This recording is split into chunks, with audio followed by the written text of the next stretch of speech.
ஆண்டு இயேசுவை என் சொந்த ரட்சகரை உள்ளத்தில் ஏற்றுட்டு நான் சபையிலேருந்து வெளியில் வரும்பொழுது ஆண்டவர் என் வாழ்க்கையில் என்னென்ன காரியங்கள் செஞ்சார்னா, ஃபஸ்ட்டு என் பாவத்தெல்லாம் மன்னிச்சார். நீங்கள் கேட்கலாம், எப்படி உங்கள் பாவத்தை மன்னிச்சாரு உங்களுக்கு தெரியும் அப்படின்னா, அவ்வளோ ஒரு பாவ பாரத்தோட சுமையோடு நான் உள்ளே போனேன். ஏன்னா என்ன கில்ட் கான்ஷியஸ் நிறைய இருந்துச்சு.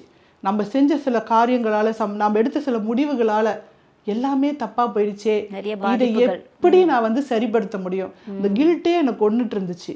அந்த பாவம், அந்த கில்ட் அப்படிங்கிற அந்த காரியத்தை ஆர்டர் மன்னிச்சார். ஏன்னா அந்த மூட்டை இருக்குல்ல, அது இல்லை. நான் வெளியே வரும்போது ஒரு புறா சிறகு மாதிரி என்னுடைய ஹார்ட் இருந்தது. ரெண்டாவது என்ன தெரியுமா, சூசைடல் தாட். அந்த அசுத்தாவே என்னை டார்ச்சர் பண்ணிகிட்டே இருந்துச்சு, சாகணும்னு.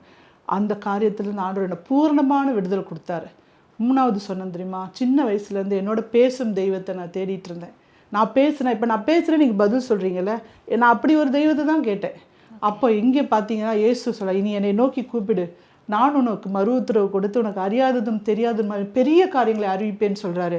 அப்போலேருந்தே என்னோட ஆண்டவர் பேச ஆரம்பித்தார். நான்காவது என்னென்னா, இந்த உலகத்தில் நான் எப்படி வாழ போகிறேன், எனக்கு எதுவுமே திருப்பி நான் ஃபிலிம் ஃபீல்ட் போகிறதுக்கு எனக்கு எந்த இதுவும் இல்லை, இனி எப்படி இந்த உலகத்தில் வாழ போகிறேன் அப்படின்னு சொல்லும்போது ஆண்டவர் சொல்கிறார், நீ நடக்க வேண்டிய வழியை நான் உனக்கு போதித்து உண்மையில் என் கண்களை வைத்து நான் உனக்கு ஆலோசனை சொல்லுவேன் சொன்னவர், நான் உன்னை விட்டு விலகுவதும் இல்லை, உன்னை கைவிடுவதும் இல்லை, வாக்கு பிடிச்சார்.